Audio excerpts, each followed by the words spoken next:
rajin tahajudnya. Nah, karena ingin mendoakan bapak semua.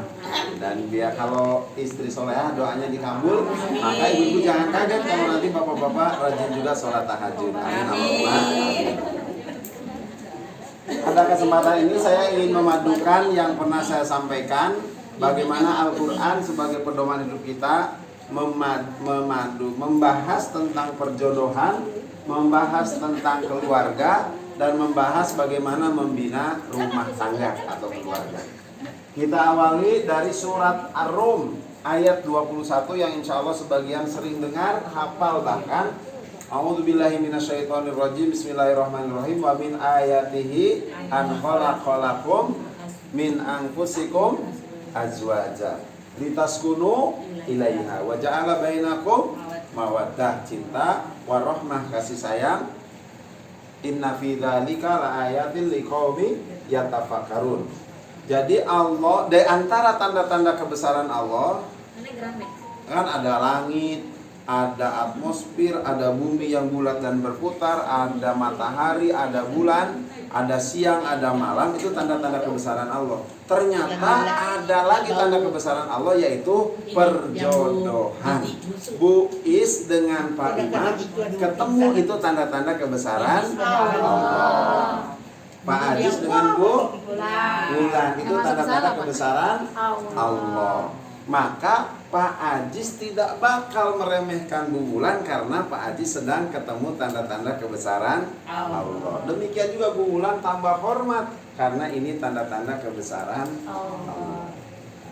Kalau itu hadir pada diri kita, jadi Bu Neng akan tambah cinta ke Pak Farzan karena ini Allah menghadirkan tanda-tanda kebesaran Allah. Kalau ini hadir pada kita, maka cintanya akan bertambah, sayangnya akan bertambah. Kalau Farzannya ada nggak? Ada. Oh ada. Iya katanya, benar. Iya katanya, sip. Ini akan bertambah dan Allah yang akan nambah. Kenapa? Karena setelah ada kesadaran bahwa itu tanda-tanda kebesaran Allah, Allah wa ja'ala bainakum mawaddah. Allah akan tingkatkan di antara keduanya cinta. Jadi Pak Yusar bertambah bahagia, nggak ada, karena ada istrinya. Bertambah bahagia ketika ketemu istrinya.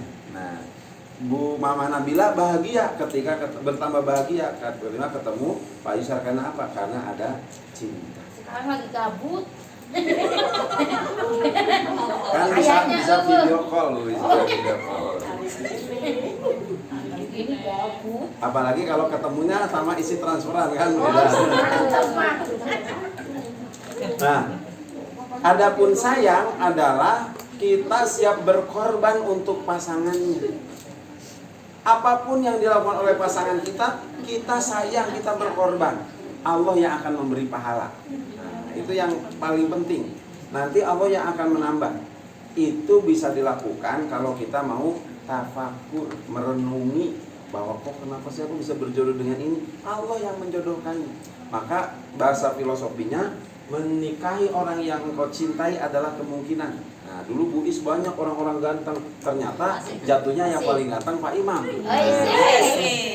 Begitu sudah ketemu Pak Imam, maka yang harus hadir adalah mencintai yang sudah menikah adalah kewajiban. Nah, Pak Oman ketemu Bu Wiwin. Ini yang bisa dijawab. mencintai Bu Wiwin bagi Pak Oman adalah kewajiban. Dulu Pak Oman banyak wanita cantik-cantik yang tapi tidak semua dinikahi. Allah menjodohkannya dengan Bu Wiwin. Nah, maka dulu hanya kemungkinan menikahi si A, si B, si C. Ternyata pilihannya kepada Bu Wiwin. Kita tafakuri, ini tanda-tanda kebesaran Allah. Maka Allah hadirkan kekuatan cinta dan Allah hadirkan kekuatan sayang. Nah, itu pertama yang harus kita pahami, bahwa jodoh ini adalah tanda-tanda kebesaran Allah. Ibu ingin bukti tanda kekuatan iman kita adalah menghormati tanda-tanda kebesaran Allah. Saya dengan istri saya, ya udah itu syukuri dan kemudian saya tingkatkan cintanya.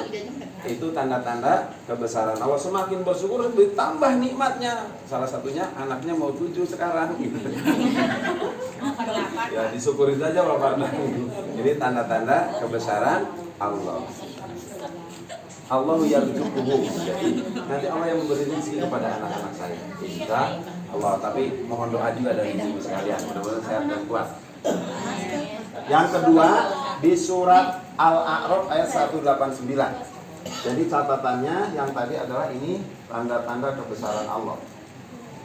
Tanda-tanda kebesaran Allah. Itu jodoh.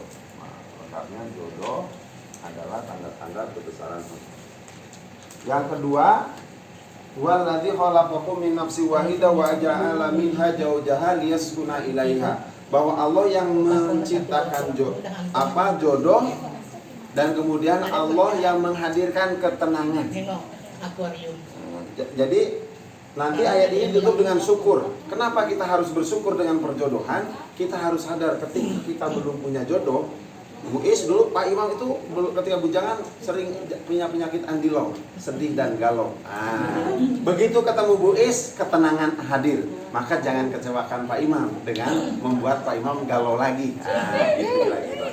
Dan insya Allah sudah terbukti sudah bisa memimpin RT 4. Jadi dengan menikah, kita harus ingat dulu kita ada namanya kegalauan. Dengan jodoh kita ada ketenangan. Surat Al-A'raf ayat 189. Dan yang tidak boleh lupa, perempuan itu, ibu-ibu itu harus siap menerima tugas kudrati dari Allah, yaitu falamata gosyaha, kalau sudah berjodoh ada hubungan daging, hubungan suami istri, hamalat hamlan khafifan, harus siap hamil. Tapi pasti Allah menghadirkan hamil yang berangsur-angsur. Pertama ringan dulu. Bapak ada yang nikah kemudian hamil berat, nah itu mah pemilu, pernikahan hamil dahulu. Kecelakaan tidak dibahas di ayat ini gitu. Nah, kita yang normal, yang benar adalah hamalat hamlan khafifan. Famarrat bihi berangsur-angsur, fama asqalat. Nah, kemudian berat. Selama perjalanan dari hamil ringan sampai hamil berat, da'awa robbahuma, kewajiban suami dan istri ini berdua nih adalah mendoakan anaknya. Da'awa robbahuma, apa yang didoakan? Solihan, supaya anaknya menjadi anak yang soleh. Bagaimana saya semuanya mendoakan anak saya thayyib? Kenapa? Karena thayyib adalah baik juga. Bagaimana saya mendoakan anak saya khair? Karena khair juga baik. Bagaimana saya mendoakan anak saya ma'ruf? Karena ma'ruf juga baik. Tidak salah, tapi tidak sempurna. Karena kebaikan itu ada 5 tahapan. Pertama thayyib. Nah, ini harus saya ulang lagi. Kedua khair. Ketiga ma'ruf. Keempat ihsan. Kelima sholih. Sehingga doanya itu yang puncak, yang sholih. Ihsan pernah saya bahas, ibadah kepada Allah seolah-olah melihat Allah. Karena kita tidak melihat Allah, yakin Allah melihat kita. Berarti ihsan itu orang yang baik, yang berhubungan dengan Allah. Tapi tetap ini masih di bawah sholih. Nah, di bawahnya ihsan ada ma'ruf, baik yang sudah menjadi kebijaksanaan atau kebiasaan. Dia pendermawan dan dia rutin dermawannya bukan karena orang lain, bukan karena ditagih, bukan karena juga disuruh orang, tapi memang sudah menjadi kebiasaan itu ma'ruf. Adapun khair adalah kebaikan yang sudah menjadi sifat, tapi belum menjadi kebiasaan. Bisa jadi kebaikan karena terdorong orang, karena ada motivasi dari orang, itu baik. Nah, kalaupun thayyib itu baik tapi yang masih dasar, yaitu baik yang masih berupa fisik, yang nampak. Nah, kalau laki-laki ganteng, kalau perempuan cantik, kalau makanan itu masih tidak ada jamurnya, kalau nasi itu masih putih, tidak ada lendir dan tidak ada lendir dan warna-warna yang merupakan itu nasi sudah basi. Nah, makanya kita sering mendengar thayyib itu dalam makanan. Makulu wasrobu halalan thayyiban. kalau orang dikasih nama Thayyib gimana? Nggak salah, tapi baru baik secara fisik. Makanya dilakukan orang yang namanya Thayyib karena merasa ganteng, merasa gagah, menikah 2 tahun nggak pulang-pulang. Bang Thayyib ya. Udah nyambung Bang Thayyib, maka itu mah bukan Bang Thayyib kan, Bang Fardan. Nah, sehingga kalau berdoa itu jangan tanggung-tanggung, tapi berdoa itu puncaknya kebaikan, yaitu sholih. Dia berkarakter ihsan, dekat dengan Allah. Dia juga punya kebaikan yang menjadi kebiasaan dan kebijaksanaannya, dan dia juga punya sifat yang baik, dan dia juga berusaha memperbaiki diri. Wanita yang solehah siap bersolek di hadapan suami. Suami yang baik adalah siap juga menunjukkan kebaikan di hadapan istri secara fisik, sehingga wanita jika dilihat oleh suaminya menyenangkan. Itu kira-kira gambaran Thayyib. Kebaikan ini harus dipahami semua, tapi kalau berdoa yang puncaknya. Ini panduan Al-Quran supaya berdoa keduanya. Jadi bapak-bapak jangan ngandelin istri saja berdoa. Ibu juga jangan suami saya udah rajin ke masjid, biarin aja suami saya yang berdoa, tapi harus kedua-duanya. Berikutnya Quran surat An-Nahl ayat 78. Silakan. Ini dokternya langsung.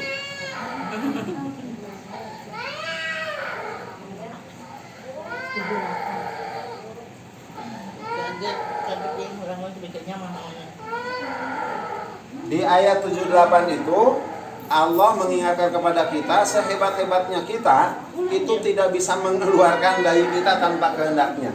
Maka doanya juga selain doa ini soleh, ingin diberi keselamatan.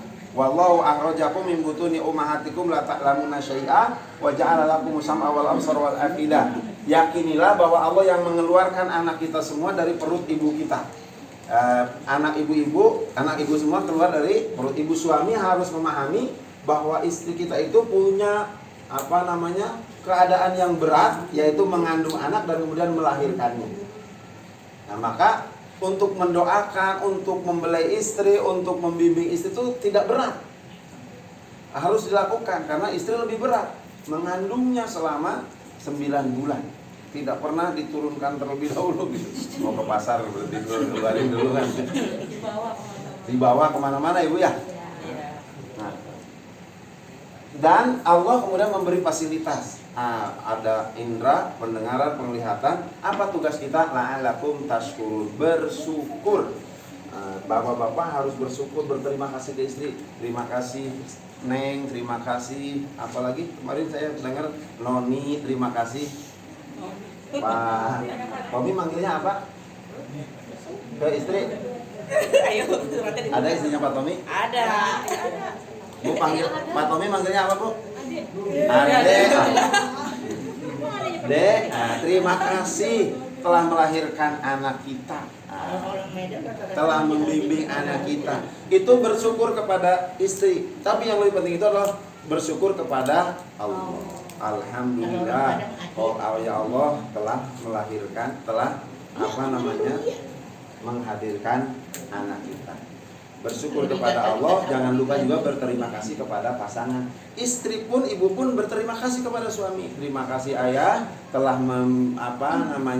menafkahi kami. Terima kasih ayah telah membimbing saya dan anak kami, sehingga jangan malu. Biasanya kalau jarang malu, tapi kalau sudah dimulai enak dan nikmat. Terima kasih. Bu, suami yang rajin mengucapkan terima kasih siapa Bu? Fardan. Oh, Pak Fardan. Terima kasih, Neng. Makasih, Neng. Pak Fardan viral masuk YouTube tuh. Insya Allah semuanya. Dan kalau ibu jangan nuntut ke suami, ibu dulu yang rajin mengucapkan terima kasih. Kalau bapak-bapak istrinya masih jarang berterima kasih, kita dulu yang banyak mengucapkan terima kasih.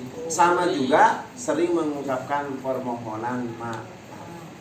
Pengalaman saya kalau konsultasi orang, pengalaman saya juga pribadi, kalau kesalahannya berimbang, ini mohon maaf ibu-ibu, biasanya istri itu lebih protektif, tidak ingin ketahuan kesalahannya. Tapi begitu suami minta maaf, istrinya juga lebih hebat. Dia lebih minta maaf dari yang diharapkan. Oh, Abi, yang dan lain sebagainya. Saya yang harus minta maaf lebih banyak karena saya yang lebih banyak salah, kurang berterima kasih ke suami. Biasanya perempuan seperti itu. Tapi kendalanya setan itu mengganggu. Suaminya malu minta maaf, istrinya juga gengsi minta maaf. Bahasa suaminya gengsi minta maaf gimana?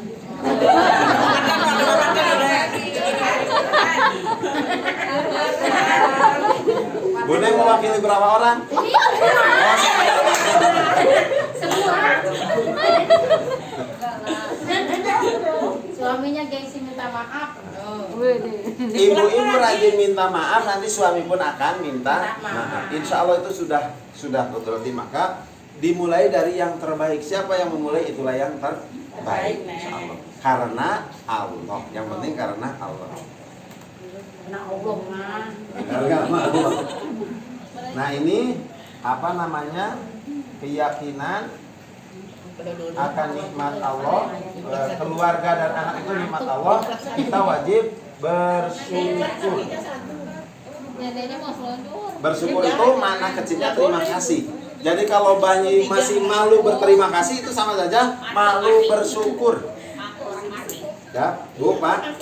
Kalau malu menyampaikan terima kasih berarti malu bersyukur. Ibu dikasih uang oleh suami nggak malu.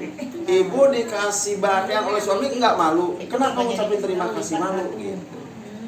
Nah, sama ketika melakukan kesalahan kan ada sengaja atau tidak sengaja, itu juga terkadang tidak malu, tapi mau minta maaf kenapa malu. Maka ini kita harus sadari ada hawa nafsu, ada godaan setan yang menghalangi kebaikan kita. Singkirkan itu semua. Maka istri yang solihah dan laki-laki yang soleh rajin berdoa kepada Allah untuk dijauhkan dari godaan setan. Baca Al-Quran aja kan a'udzubillahi minasyaitonirrajim. Apalagi hal yang lain yang punya peluang setan, maka masuk kamar mandi juga minta berlindung. Allahumma inni a'udzubika minal khubuthi wal khaba'ith. Mau hubungan suami istri apa yang dibaca? Allahumma inni a'udzubika min apa? Allahumma jannibna syayatin wa jannibna syaitan ma razaqtana. Ya Allah, jauhkan kami dari syaitan dan jauhkan syaitan dari apa yang Kau rezekikan kepada kami. Jadi berdoa ingin jauhkan dari syaitan itu harus sering dibacakan sehingga tidak malu untuk melakukan kebaikan. Nanti tidak malu untuk minta maaf dan tidak malu untuk mengucapkan terima kasih. Dan itu yang paling nikmat. Allah itu cinta dan senang kalau hambanya bersyukur. Demikian manusia apalagi. Suami akan senang kalau istrinya berterima kasih. Suami akan senang kalau istrinya rajin minta maaf. Demikian juga bapak-bapak, istri akan senang kalau banyak mengucapkan terima kasih. Terima kasih mama, masakannya enak walaupun garamnya kebanyakan gitu. Padahal itu ngingetin, wah ini masakannya keasinan gitu. Tapi ungkapkan dulu terima kasih, makanannya enak tapi kayaknya garamnya kebanyakan gitu. Jadi jangan capek-capek datang ke rumah dikasih makanan yang garam melulu, itu istrinya tuh sakitnya tuh di sini gitu ya Bu ya. Maka ungkapkan betulnya kedua. Kembali lanjutkan tentang bagaimana sekarang membina supaya rumah tangga ini tambah harmonis. Suratnya surat Al-Baqarah ayat 233.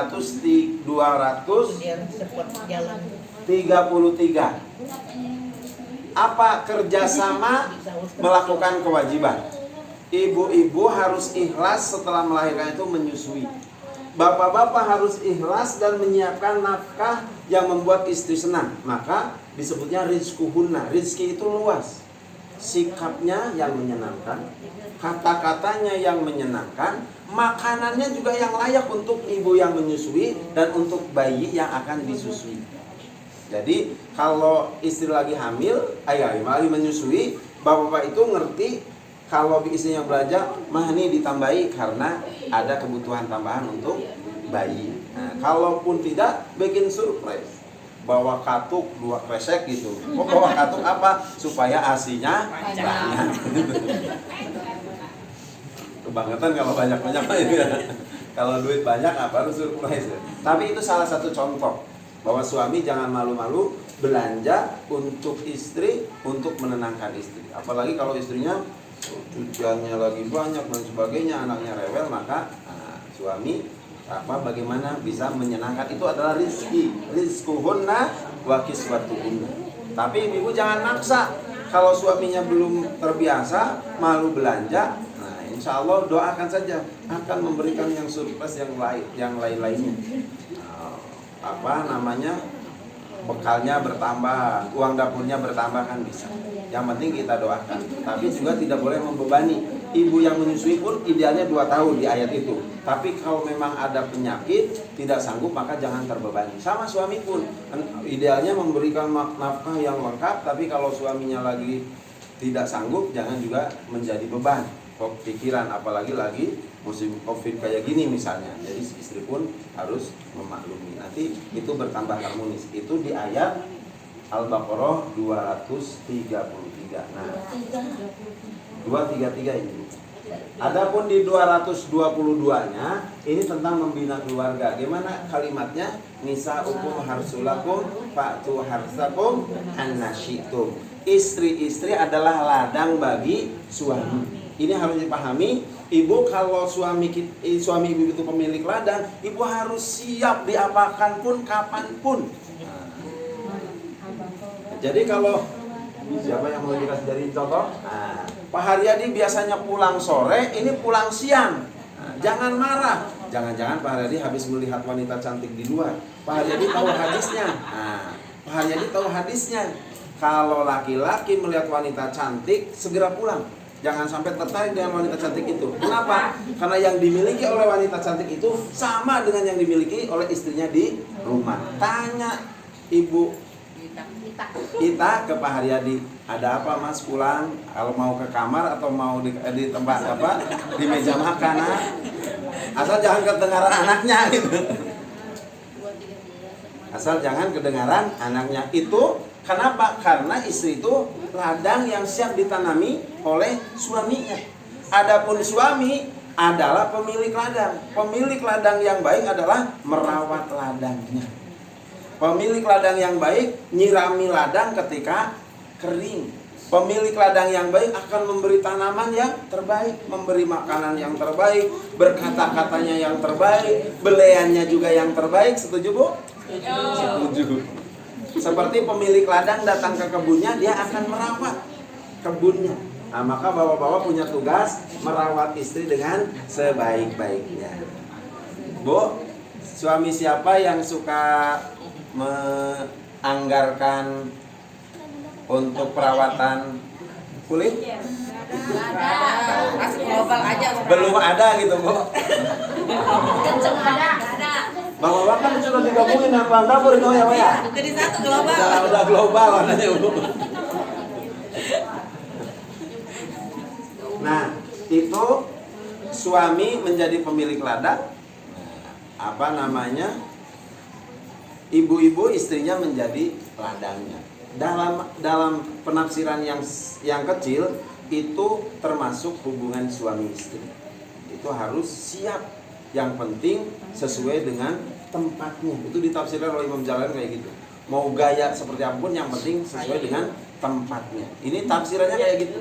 Bagian dari membahagiakan. Kalau suami bahagia dengan istri, istri pun bahagia dengan suami. Maka tugas suami membahagiakan istri, tugas istri membahagiakan suami. Ini seperti pemilik ladang, kalau merawat ladangnya baik-baik, dia akan melihat ladangnya subur, buah-buahannya bagus, tanamannya hijau ranum, indah dipandang. Maka pemilik kebun akan bahagia. Dan istri pun akan bahagia kalau suami kita, suami ibu-ibu bahagia. Surat Al-Baqarah ayat 223. Singkatnya seperti itu. Yang berikutnya, hunna libasul lakum wa antum libasul lahunna. Di surat Al-Baqarah ayat 187, istri pakaian bagi suami, suami pakaian bagi istri. Pastikan ini musim hujan, suami banyak kedinginan, ibu jangan tidur jauh-jauh dari suami. Pakaian itu kalau dingin kan menghangatkan ya, Pak Pantai ya. Sip katanya, Bu Neng. Pastikan Bu Neng bisa memberi kehangatan ke Pak. Nah, gitu kira-kira gitu. Tiap hari kadang. Tiap hari tapi pakai kompor nggak berlaku itu.